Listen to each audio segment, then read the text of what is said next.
Next on Currents News, what happened to the daughter of a prominent Vatican City employee who went missing over 3 decades ago? Empty tombs are now leaving more questions than answers as the mystery deepens.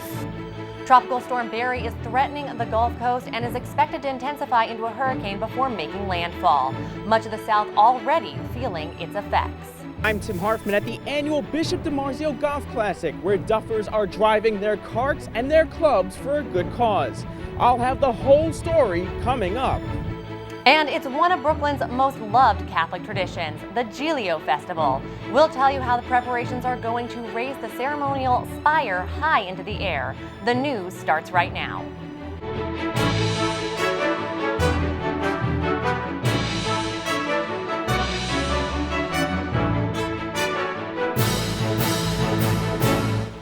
Good evening, I'm Tamara Lane. A new twist in the search for a teenager who went missing 36 years ago in Rome. The family of Emanuela Orlandi, acting on an anonymous tip, had hoped to find answers in 2 graves located in a secluded Vatican graveyard. Now the Vatican has announced those graves are empty. It is a mystery that for over 3 decades swirled around the streets of Rome and the Vatican. The disappearance of the teenage daughter of a Vatican City employee. The most recent twist, on Thursday, the tombs in which her family had hoped to find her, found empty. Emanuela Orlandi was the daughter of a prominent employee of the Vatican Bank. Then she vanished without a trace when she was just 15 in the summer of 1983. The family's lawyer received an anonymous tip which led the family to believe the teen's body was buried at the Teutonic Cemetery in Vatican City, a remote cemetery in the Vatican's closed-off gardens. According to the family's lawyer, a letter was sent to them in March with a photo of an angel above a tomb, saying, "Look where the angel is pointing." Over the years, speculation of Emanuela's fate has included reports of links to the Sicilian Mafia, KGB, and even a plot to assassinate Pope John Paul II. Now the search that has led to the tombs of a German princess and duchess, another disappointment. Vatican officials had agreed to open 2 graves as a part of an effort to solve the case. In a statement, the Vatican said the operation, which was preceded by a prayer, found no human remains. Citing a careful inspection of the tomb of Princess Sophia von Hohenlohe brought to light a large underground space of about 4 meters by 3.7 that is completely empty. Subsequently, the second tomb, that of Princess Carlota Federica of Mecklenburg, was opened. No human remains were found inside. The relatives of the 2 princesses were informed of the outcome of the search. Emanuela's brother, who had been leading the quest for answers to his sister's fate, was on hand for the event. I thought that today we could finally make a step forward, even if painful. Instead, we're at a starting point. But we do have now the Vatican cooperation, and I hope we will keep on being concrete. Christopher White, national correspondent for the Tablet and Crux, is joining us now to talk more about these odd developments. Chris, thank you for joining me. Good to be with you. Today's news about the empty tombs is really embroiled in mystery, especially regarding Emanuela's father's connections to the papal household. Can you explain to me what some of these ties to the Vatican's power structure are? Sure. So Emanuela's father was a clerk within the papal household, and his main job was to effectively serve as a messenger within the apostolic palace. So he had access to basically anyone within the Vatican who held power. And so the speculation is that because of these close connections that he had with the Secretary of State, with the Pope himself, that folks really wanted to use him for perhaps their own advantage. And that's why there's this element of mystery there. Well, and given today's disappointing announcement, what can we expect next? Well, this is an ongoing saga in Italy and beyond within the church. And I think not just the mystery of Emanuela presents itself now, but now we have the empty tombs of those who were supposed to be there. So now we've effectively extended the story and the mystery even further. So I think we're going to have, 2 new graves to go, try to dig up. It really is bizarre news.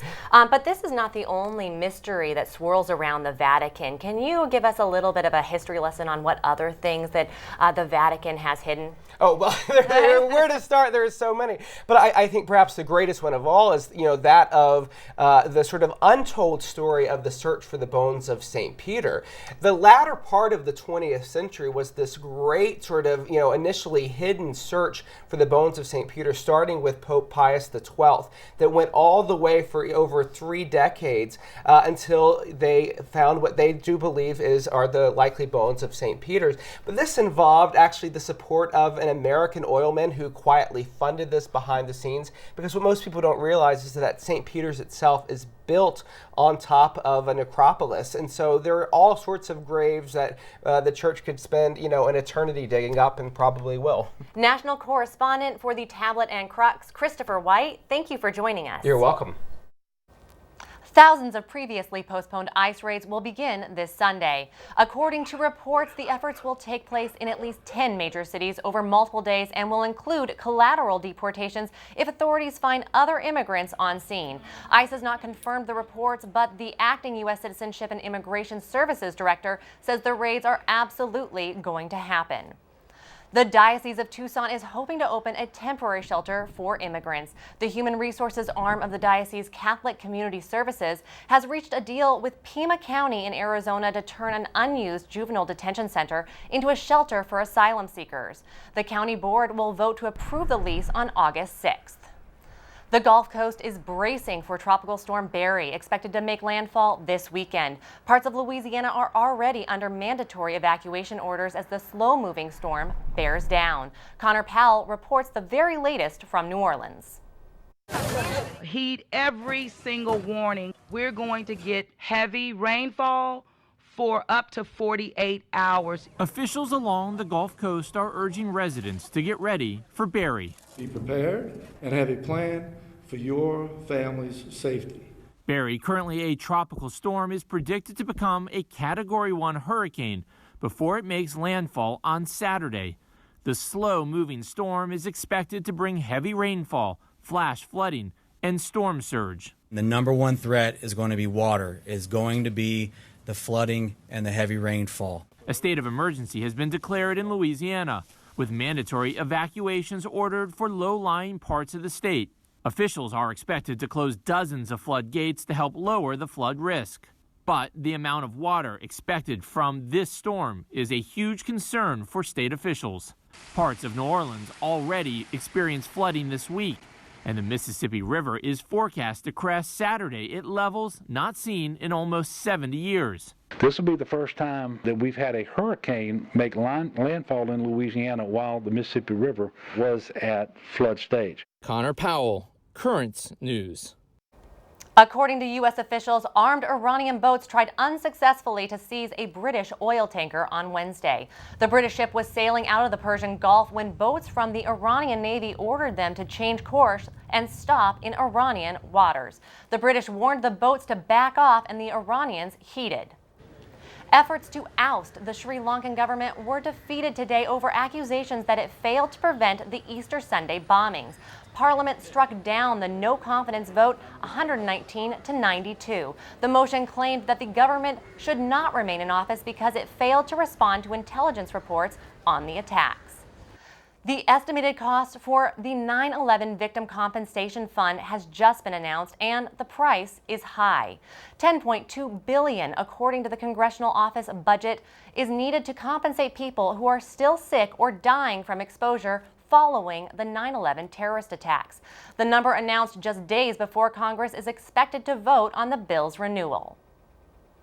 Drivers across New York City better slow down. Governor Andrew Cuomo's new speed camera legislation goes into effect today. The bill aims to add another 600 cameras to school zones around the city, and their hours of operation will double, now monitoring drivers year-round on weekdays between 6 a.m. and 10 p.m. Cars caught going 10 miles over the speed limit will receive a $50 fine in the mail. Turning now to the annual Bishop DiMarzio Golf Classic, where golfers are hitting the links for a good cause. Currents News' Tim Harfman is there and reports from the North Hills Country Club in Manhasset, Long Island. Tim, how's it going? Tamara, I can't complain when I get to call a golf course my office for the day. Everyone's enjoying the round and they're golfing to give. This year, funds raised are helping persecuted Christians in the Middle East. The annual Bishop DiMarzio Golf Classic raising funds for a cause. This year, it's going to Tele Lumiere, the first and only Catholic television station in the Middle East. Based in Lebanon, it broadcasts worldwide. We have to remember that the body of Christ is one, and one member is hurting, other members are. We don't recognize it all the time because we are a church that is spread throughout the whole world. We want to be in solidarity with them. John Abi Habib is the honorary consul general for Lebanon. He says broadcasting from the Middle East raises awareness about Christianity becoming a minority in the region. This is a big thing because now all the other governments are aware of the persecution of Christians, and then they'll be able to protect them and then keep them in their place. That includes countries such as Iraq. Christians in Iraq, they were over 2.5 million. Today, they estimate only 100,000 of them. Today, over 130 duffers hitting the links at the North Hills Country Club in Manhasset. The annual Golf Classic is organized by DeSales Media Group, Net TV's parent company. It's a great day, huh? Yeah, it is. Monsignor Kieran Harrington, vicar for communications in the Brooklyn Diocese, says Tele Lumiere lets Christians in the Middle East know they're not alone in their faith. This is important for Christians who are feeling a sense of being besieged, to let them know the good news of what's happening within their community all throughout. This is what helps people stay rooted. This is the important role that media plays in kind of keeping people as a broader part of a community. The Golf Classic also includes Bishop DiMarzio honoring individuals for contributions to their communities. This year, it is Monsignor Alfred Lapinto, the CEO of Catholic Charities of Brooklyn and Queens, and Edward Mahfoud, a Brooklyn baker who is also chairman of an assisted living facility for senior citizens in Bay Ridge, Brooklyn. The day driving home the fight against persecution. We need to work more and more together to make sure these things don't happen to our kids and then to generations to come. And today they're raising $100,000 for the cause. In Manhasset, Long Island, Tim Harfman, Currents News. Tamara, back to you. There's a lot more news headed your way. We'll go behind the scenes at the Vatican Museum for a fascinating look at what goes on before the crowds pile in to see the iconic works of art. A Brooklyn tradition over 100 years old, kicking off. I'm Emily Druby, coming up, I'll take you inside the Giglio feast. Plus, the internet sensation that is Sister Mary Jo Sobiek is taking another turn in the spotlight, nominated for a popular sports award. Do you have a story idea or want to share a tip? Email us at newstips@desalesmedia.org or call our 24-hour number 718-517-3122. We'll be right back.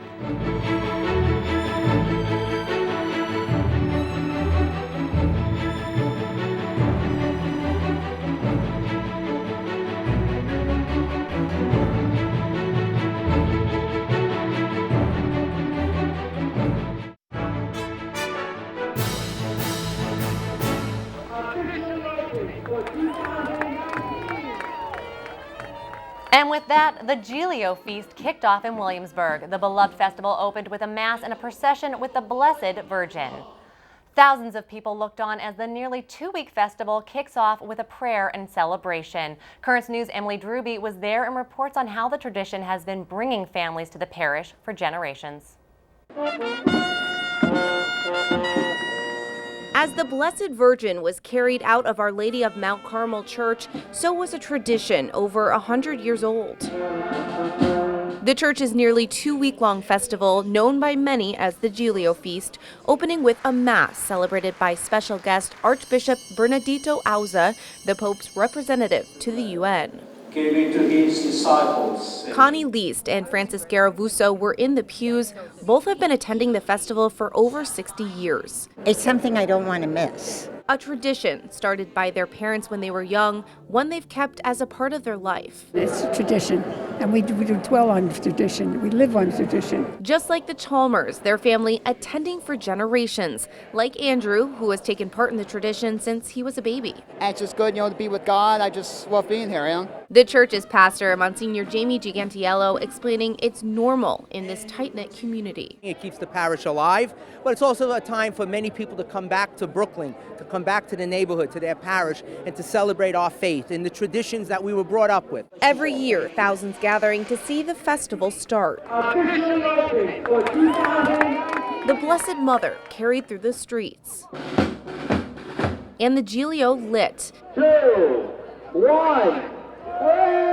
On Sunday, this 72-foot-tall, 4-ton structure will be hoisted into the air by nearly 100 men. The 116-year-old tradition recruiting lifters for the first time this year to make sure that even in the aging and changing neighborhood, they can continue this ritual for another 116 years. That recruitment call reaching across the U.S. I came from Cleveland, Ohio to be one of the lifters, or as they call it, a lifter. After reading about the need, Dennis Garriga traveled to Brooklyn to take part. Garriga, one of the many new lifters who will be helping to carry on this tradition. The Giglio feast proving that in the Diocese of Brooklyn, tradition never dies. In Williamsburg, Emily Druby, Currents News. We will continue to follow the festival. Currents News' Tim Harfman will be there for the lifting of the Giglio this weekend. He will have that story on Monday. And if you're interested in reading more about the Giglio Festival, Bishop Nicholas DiMarzio's column in next week's edition of the Tablet will focus on the beloved Brooklyn tradition. President Trump hoped to tackle claims of political bias online today by hosting a social media summit at the White House. The event was designed so that the president could hear directly from users, including those who responded to a White House request for examples of alleged bias. Twitter, Google, and Facebook did not get an invitation. Facebook's founder, Mark Zuckerberg, is now admitting he blocked Americans from posting pro-life ads during Ireland's abortion referendum vote last year. According to the website Irish Central, Zuckerberg spoke about the decision during the Aspen Ideas Festival in Colorado in June. He claims he spoke to Irish officials about the block beforehand, and they told the Facebook founder, "We don't currently have a law, so you need to make whatever decision you want to make." Now a fascinating look behind the scenes at the famed Vatican Museum. When the doors open to the public, one man has already prepared the grounds for the multitude of visitors. Melissa Butts introduces us to the keeper of the keys of the Sistine Chapel and the many other precious works of art. Behind these doors to the Vatican Museums lies a whole other world. It begins at 4:45 in the morning before tourists have had their very first espresso of the day and gotten in line to see the art filling this museum. When tourists dream of coming to Rome, many can't wait to go to the Vatican Museums and see the spectacular Sistine Chapel. But imagine entering the room every morning all alone. This is Johnny Crea's job, the Vatican Keymaster. Once he grabs his share of the 2,979 keys to open his quarter of the museum, his first stop is to get the sole key to the Sistine Chapel.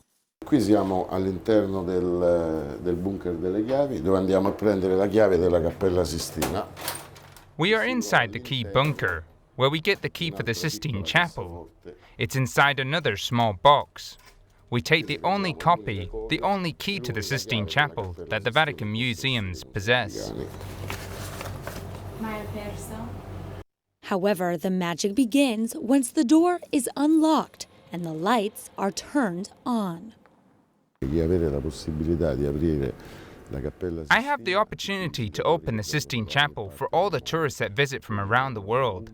So it's unique, extraordinary, and beautiful for me and also for my colleagues. We are also in the center of Christianity, so for a Catholic, it's more than you could ever want. Johnny's daily mile-long route to open every door in his part of the museum takes about an hour and a half, finishing around 6:30 a.m. This way, cleaners and tour guides are able to begin their job before tourists flood in for their daily visits. The Sistine Chapel is the most visited room within the Vatican museums. As many as 30,000 tourists can see it in a single day during the busy season as they walk the 5 miles of hallways contained behind these doors. At the Vatican museums, Melissa Butts, Currents News. Still to come on Currents News, the perfect pitch that became a viral sensation. Sister Mary Jo is now an EPSI nominee. We'll tell you why this moment has been so special for her. And he's considered a living legend. The oldest carver that had to work on one of America's most loved national landmarks celebrates a milestone birthday. We'll tell you all about it coming up. And the tablet has a brand new page called Our Diocesan Family, where you can share your pictures of recent baptisms, Holy Communions, confirmations, marriage, all the joyous sacraments. For more details and to submit your photos, go to thetablet.org/OurDiocesanFamily. Your picture may be published in an upcoming issue of the newspaper. We'll be right back.